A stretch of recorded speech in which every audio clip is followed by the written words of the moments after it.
Selamat datang saudara-saudari. Hari ini kita mau mendengar Roma babak ke-13. Kewajipan terhadap pemerintah. Apakah kewajipan kita di hadapan manusia dan di hadapan Tuhan? Mari kita mendengar. Setiap orang harus taat kepada pemerintah, kerana pemerintah mendapat kekuasaan daripada Allah. Pemerintah yang ada sekarang pun ditetapkan oleh Allah. Oleh itu, orang yang menentang pemerintah menentang apa yang ditetapkan oleh Allah. Sesiapa yang berbuat demikian akan mendatangkan hukuman kepada dirinya sendiri. Mereka yang berbuat baik tidak perlu takut kepada pemerintah. Hanya mereka yang berbuat jahat harus takut. Jika kamu tidak mahu berasa takut kepada pemerintah, berbuatlah baik, lalu kamu akan dipuji. Hal itu demikian kerana pemerintah itu hamba Allah yang berkhidmat bagi kebaikan kamu. Tetapi jika kamu berbuat jahat, takutlah kepadanya kerana pemerintah berkuasa untuk menjatuhkan hukuman. Pemerintah itu hamba Allah yang menjatuhkan hukuman Allah kepada orang yang berbuat jahat. Itulah sebabnya kamu harus taat kepada pemerintah. Bukan sahaja kerana takut kepada hukuman Allah, tetapi kerana hati nurani kamu menyuruh kamu berbuat demikian. Itulah sebabnya pula kamu membayar cukai, kerana pemerintah berkhidmat kepada Allah apabila menjalankan tugas. Bayarlah apa yang harus kamu bayar kepada pemerintah. Bayarlah cukai pendapatan. Jika kamu harus membayarnya, bayarlah cukai tanah. Jika kamu harus membayarnya, hormatilah mereka yang harus dihormati, dan hargailah mereka yang harus dihargai. Kewajipan terhadap satu sama lain. Ayat ke-8. Janganlah berhutang kepada sesiapa pun, kecuali berhutang kasih terhadap satu sama lain.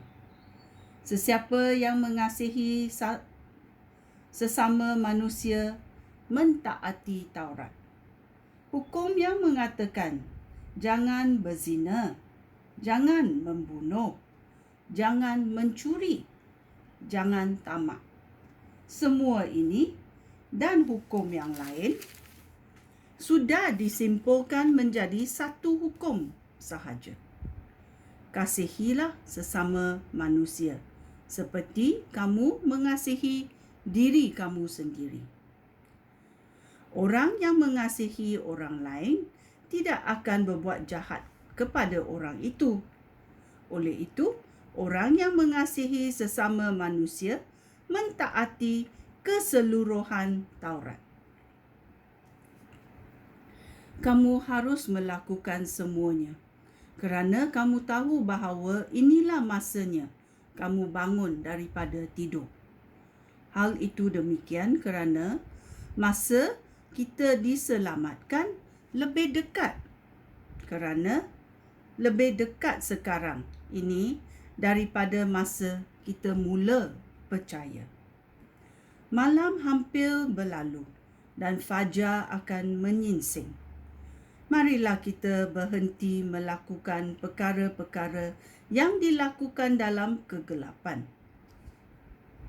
Marilah kita lengkapi diri seolah-olah dengan senjata yang digunakan dalam terang. Kita harus berkelakuan baik seperti orang yang hidup dalam terang dan bukan dalam kegelapan. Janganlah ikut pesta liar atau mabuk. Janganlah kelakuan lucah atau tidak senonoh. Janganlah berkelahi ataupun iri hati. Tetapi biarlah Tuhan Yesus Kristus menjadi pelindung kamu. Janganlah turuti tabiat manusia berdosa untuk memenuhi hawa nafsu sendiri. Ya, kita mau menghormati dan tahu kewajipan terhadap pemerintah dan kewajipan terhadap satu sama lain. Ya, semua ini dan hukum yang lain sudah disimpulkan menjadi satu hukum, iaitu kasihilah sesama manusia seperti kamu mengasihi diri kamu sendiri.